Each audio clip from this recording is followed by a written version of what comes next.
আল্লাহ বলছে দোয়া করো কবুল করো, মানে দোয়া করলেই কবুল হয়। আমি দোয়া করছি আল্লাহ তুমি আমাকে এই মেয়েটার সাথে বিয়ে করো, আল্লাহ তুমি আমাকে এই চাকরিটা দাও। আমি মনে করতেছি আমার জন্য এই মেয়েটার সাথে বিয়ে করাটা ভালো, আমার এই চাকরিটা পাওয়া ভালো, লেকিন আল্লাহ ভালো জানে আমার জন্য কোনটা ভালো কোনটা ভালো না।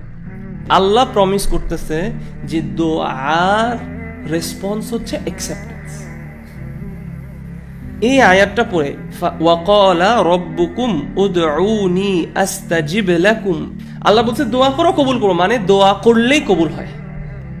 এটা নীতি, আপনার জীবনে এটাকে নীতি বানায় ফেলেন, দোয়া করলেই দোয়া কবুল হবে, এটা আল্লাহর কথা।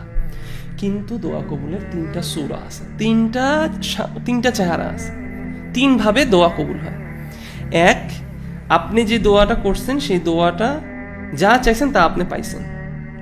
অথবা 2, আপনার এই দোয়া করার জন্য আপনার থেকে একটা কোনো বালা মুসিবত, মানে কোনো একটা হার্ম আপনার থেকে রিমুভ করা হলো। অথবা 3, আপনি যে দোয়াটা করছেন, আপনি যা চাইছেন সেটা আপনাকে দেওয়া হয়নি, কিন্তু সেটার রিওয়ার্ড আপনার জন্য আখিরাতে জমা রাখা হয়েছে।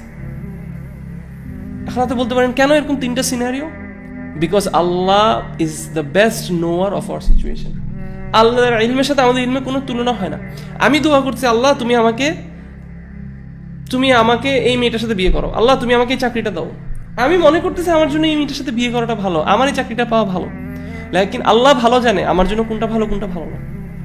সো আমার কাজ হচ্ছে আল্লাহকে শুধু চাওয়া এবং বিশ্বাস করা, চাইছি মানেই কবুল হবে। কিভাবে কবুল হবে? এই 3টার যে কোনো একভাবে কবুল হবে, আলহামদুলিল্লাহ। তার মানে জাস্ট দোয়া করা, চাওয়াটাই, আপনি চাওয়ার সময় থেকেই আপনার এনজয়মেন্ট শুরু হওয়া উচিত। আমরা দোয়া করে অপেক্ষা করি, দোয়া কবুল হইলে খুশি হই। দোয়া যে করতে পারছি, দ্য তৌফিক আমি যে পাইছি, দোয়া করার তৌফিকটা যে আমি পেয়েছি, এখান থেকে আমার খুশি হওয়া, সুবহানাল্লাহ। এবং দোয়া থেকে দূরে থাকা ইজ অ্যারোগেন্স, এটা হচ্ছে অহংকার। দোয়া থেকে দূরে থাকি এবং আমরা দোয়া করা তো আমরা শিখি না, সুবহানাল্লাহ।